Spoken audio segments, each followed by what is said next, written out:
ओम गणेशाय नमः। आज मैं अध्याय 17वां श्री कोटि रुद्रा संहिता पढ़ रही हूँ। अर्थसप्तदशो अध्याय। ऋषि उचु महाकाल संहितस्थे ज्योतिर्लिंगस्य रक्षिणा भक्तानां महिमानं च पुनर्ब्रूहि महामते। सूत उवाच शृणुता तादृतो विप्रा भक्तरक्षाविधायिनः महाकालस्य लिङ्गस्य माहात्म्यं भक्तिवर्धनम्।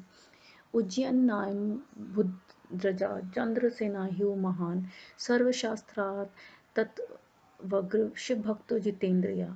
तस्य भवत्सखा राज्ञो मणिभद्रो गणोऽत्रिजा गिरीशगणन् मुख्यस्य सर्वलोकनमस्कृत। एकदा स गणेन्द्रो हि प्रसन्नस्सो महामणिनं मणिभद्रोदस्तो तस्मै चिन्तामणि मुदारिधि।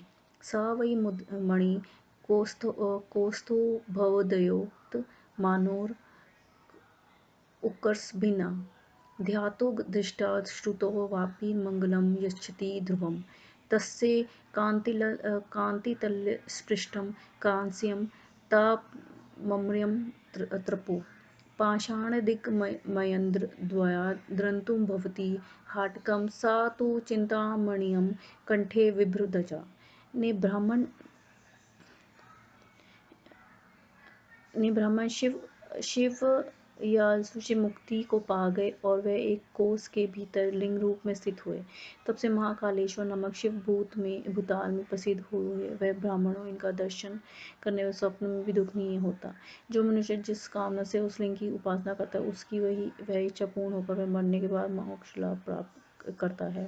हे ब्राह्मणों में ये मैंने महाकाल की उत्पत्ति का सब वर्णन कर दिया। अब तुम क्या सुनना चाहते हो?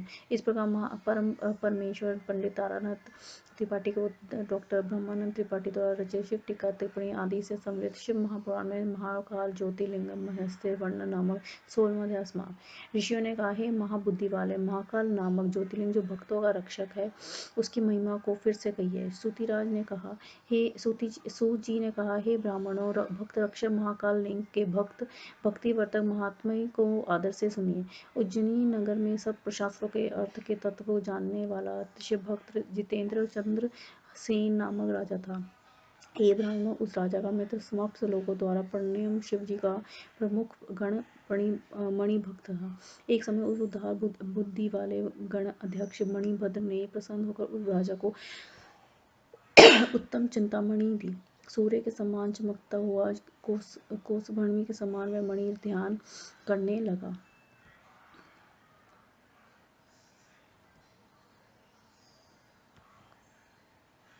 देखने तथा उसका नाम सुनने मात्र मंगलकारक होता है। उस मणि के कांतिपूर्वक तत्काल स्पर्श करके घासा, लंबा, शीशा, पत्थर और भी धातु श्रेय सोना हो जाता है। शिव भक्त व राजा चंद्रसेन उस मणि को गले में धारण कर देवताओं से सूर्य की भांति अत्यंत शिवस्य चंद्रसेना रया जति देवमध्ये च भानुमान् श्रुत्वा चिन्तामणिग्रीवं चंद्रसेन निपोतत्वं निखिला क्षितिराज नश्चा शब्दो अभवन्। नृपमत्सरिणा सर्वे तं मणिनं चंद्रसेना नानो भार्या चंद्र देव लब्ध प्रभु मां बुद्धिः सर्वेषाम्बुभृतां याक्षा चंद्रसेनेन तेन वे व्याधिकृत महाकाल दृढ़ भक्तेन भूसुरा ते कदरिति कृता सर्वे चंद्रसेनेन भूभृता राजानः सर्वदेशानां संरम्भं चक्रे तथा अथ ते सर्वराजान् चतुरण्डिम्बलावन्ति चन्द्रसेनं रणे जेतुं सम्भूत्य किलोदता ते तु सर्वसमेता वे कृतसङ्घे उज्जयिन्यश्च चतुर्दिग्गजरुद्रभूसैनिकाः संरुध्यमाना सपुरा दृष्टा निखिला राजभिः तमेव शरणं राजा महाकालेश्वरं ययो निर्विकल्पो निहारः स नृपो दृढनिश्चयः समानश्च महाकालान् दिवान् यत् मन्यति तथा स भगवाच भूर्महाकालाय प्रसन्नति तं रक्षि तुम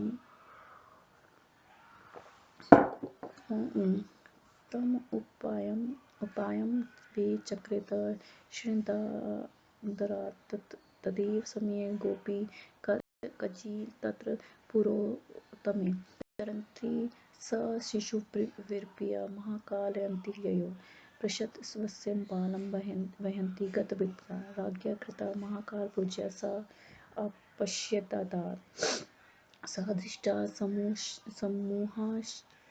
महाश्चर्या शिवपूजा च तत्कृतं प्रलम्बितं सशिबिरं मुनिर्वामभित्ते एतत् सर्वमशेषेण सा दृष्टा वल्लविसिता सुता कुतूहलेन तां कर्तुं शिवपूजां मनोगते अनेहगं पाषाणं शून्ये तु शिबिरन्तरे अभिदुरे सशिबिराशिलिङ्गं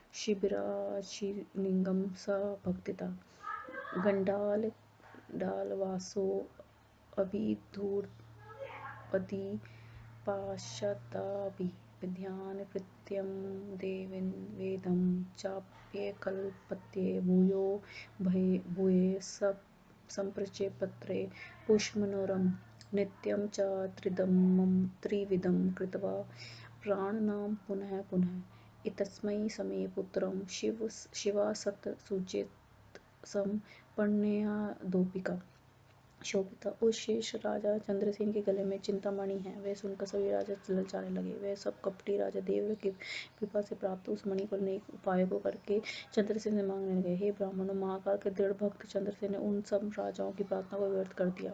जब चंद्रसेन ने उन सब राजाओं को प्रार्थना को ठुकरा दिया तब वे खलबली मचाने लगे। उसके बाद वे सभी राजा चतुर्गणी सेना को लेकर युद्ध में चंद्रसेन को पराजित करने के लिए तत्पर हो गए। युद्ध संकेत को जाने वाले उस राजाओं के सैनिकों ने उज्जैन को चारों ओर से घेर लिया। अपनी नगरी को चारों ओर से घिरी हुई देखकर वे राजा महाकालेश्वर की शरण में गया।